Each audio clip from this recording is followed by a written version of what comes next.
Once upon a time, in a small coastal village, nestled between rolling hills and the vast expanse of the ocean, there lived a fisherman. This was no ordinary fisherman. His name was Anselm, and he was known throughout the village for his bravery and his peculiar habit of arguing with the sea. Every morning when the sun peeked over the horizon, Anselm would set out to sea in his little boat, battling the waves and winds as if they were his sworn enemies. The other villagers would shake their heads at him, wondering what drove him to befriend such rough weather. But Anselm wasn't bothered by their thoughts. He had a bone to pick with the sea, and he wasn't about to let anything stop him from having it out. One day, Anselm decided enough was enough.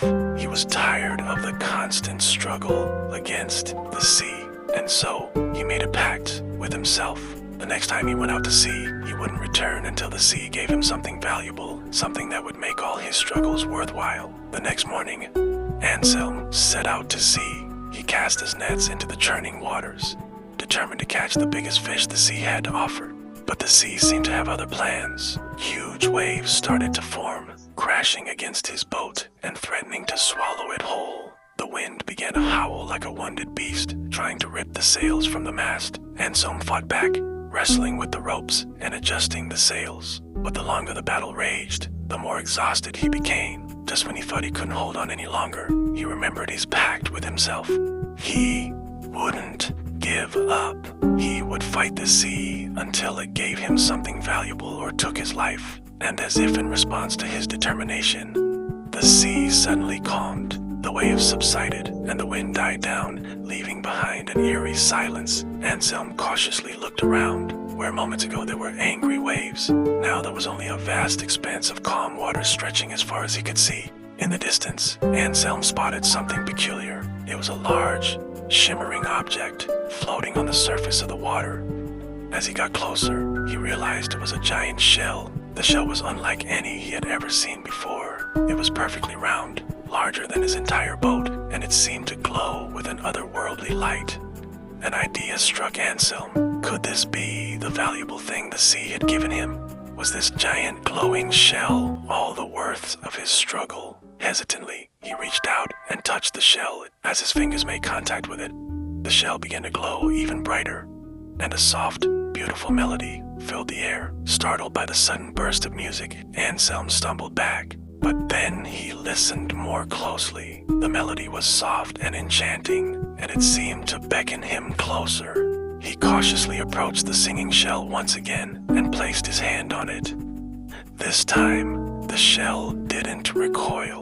Instead, it pulsed with a warm energy that spread through Anselm's body like a soothing balm. He closed his eyes, and as he did, the shell began to glow brighter still, illuminating the surrounding waters with a magical light. When Anselm opened his eyes, he saw that the path home was illuminated by the same soft light. As if guided by an invisible hand, Anselm followed the path. The closer he got to shore, the louder the singing shell grew. And finally, when he reached the beach, the melody peaked and then abruptly stopped. The giant shell lay on the sand before him, now dull and lifeless. Disappointed that the music had ended, Anselm reached out to touch it, but as his fingers made contact, the shell began to glow again, this time with an even brighter light. Then from the opening of the shell, a tiny figure emerged. At first, Anselm couldn't believe his eyes. It was a humanoid creature, no taller than his knee, and it shimmered with the same ethereal glow that had emanated from the shell. The little creature looked at Anselm with big, curious eyes, and then in a voice that sounded like wind chimes, it spoke. "Thank you for returning me to the shore, Fisherman. I am the guardian of the singing sea, and I have been trapped inside that shell since the tide turned against me."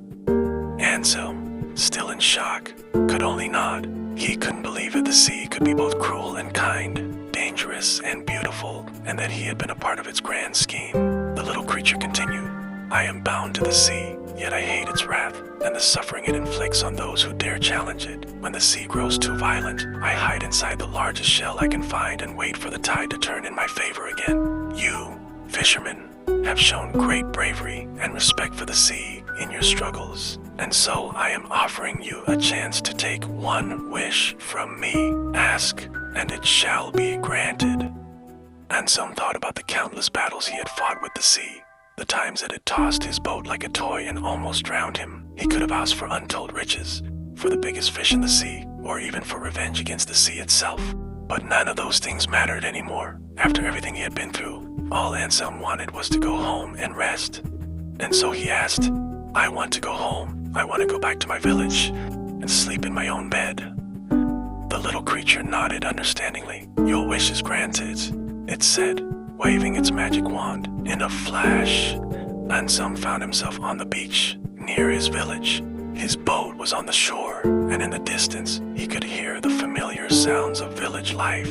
He looked back to where the sea met the sky, and for a moment he could have sworn he saw the little creature waving at him from the shore. Anselm walked back to his village, his heart full of gratitude. He might have been a weathered, salty old fisherman to the villagers, but to the sea, he was a hero who had faced its wrath and won.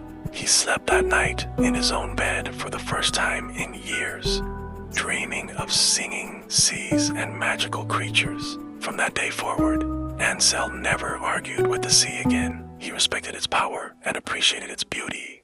And the sea, in turn, blessed him with bountiful catches and calm seas. The other villagers witnessing Anselm's change in fortune began to tell stories of the fisherman who fought the sea, a tale that warned them of the sea's capricious nature and celebrated the bravery of the fisherman who had dared to challenge it. And so, the legend of Anselm, the fisherman who fought the sea, was passed down through generations, a reminder that even the fiercest battles can end in harmony, and that sometimes the greatest treasures are the friendships we forge along the way.